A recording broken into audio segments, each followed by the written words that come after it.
So part 3 of lesson 1.2.1, finding mathematical relationships of tables, determine the relationship between x and f of x in the table below, and write the equation. So again, as I said in part 1, when you guys hear the words relationship in math, we're referring to what type of operation relates these two numbers.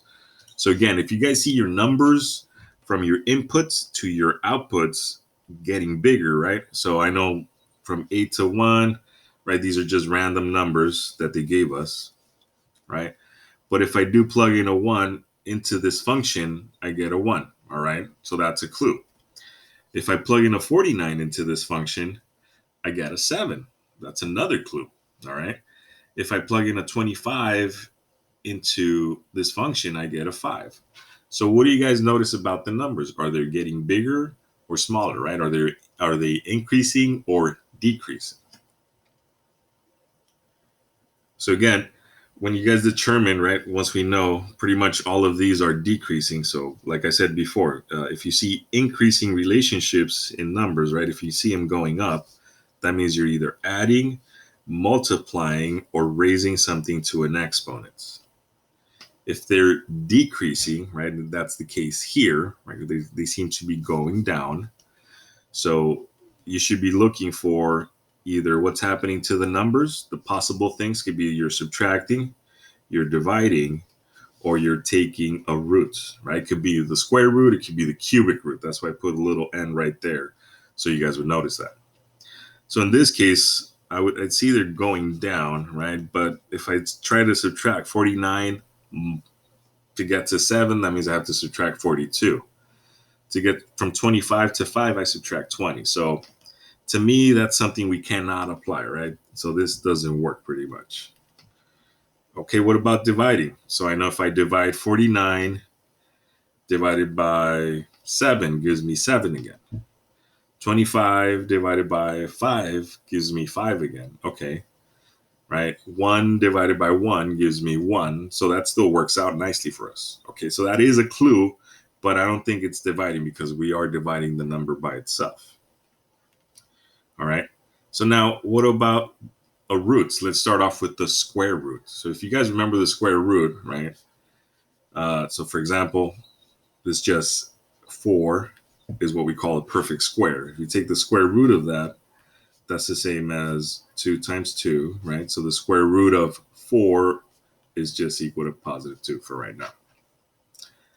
So you're looking for the same number. So that's the clue right here. If I take the square root of 1, let's see if that works. That's just 1, right? The number multiplied by itself is a number that I get inside the roots. So 1 times 1 is 1. Perfect. What about the square root of 49? So what number times itself gives me 49? 7. All right, great. What about the square root of 25? So what number times itself gives us 25? 5 times 5. So that's 5. Awesome. So now it fits the pattern, right? So let's try with 9. If I input, so if it's f of 9 and I try the square root of 9, what number times itself gives us 9? That's right, that would be 3.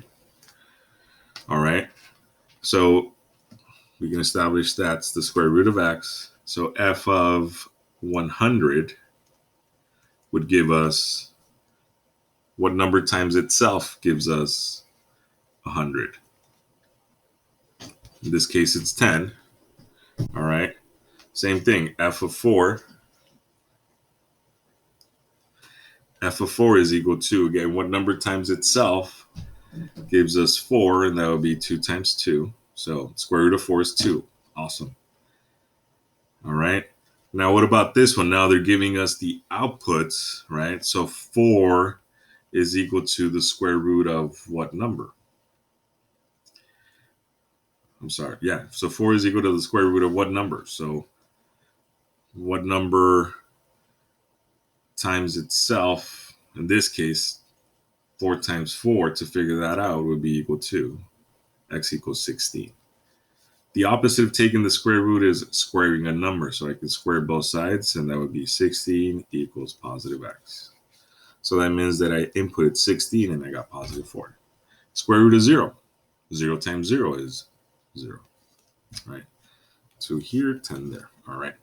And then lastly, if I plug in a 20, so f of 20 would be equal to the square root of 20. So unless you know how to simplify square roots, you guys can leave it like this. It's just going to be a decimal either way. And most of the time in mathematics, when we have square roots, we tend to leave them that way. That way it's a little bit easier for everybody. If you do know how to simplify, then the simplified version of the square root of 20 would be 2 root 5. If not, I'll be happy with just root 20.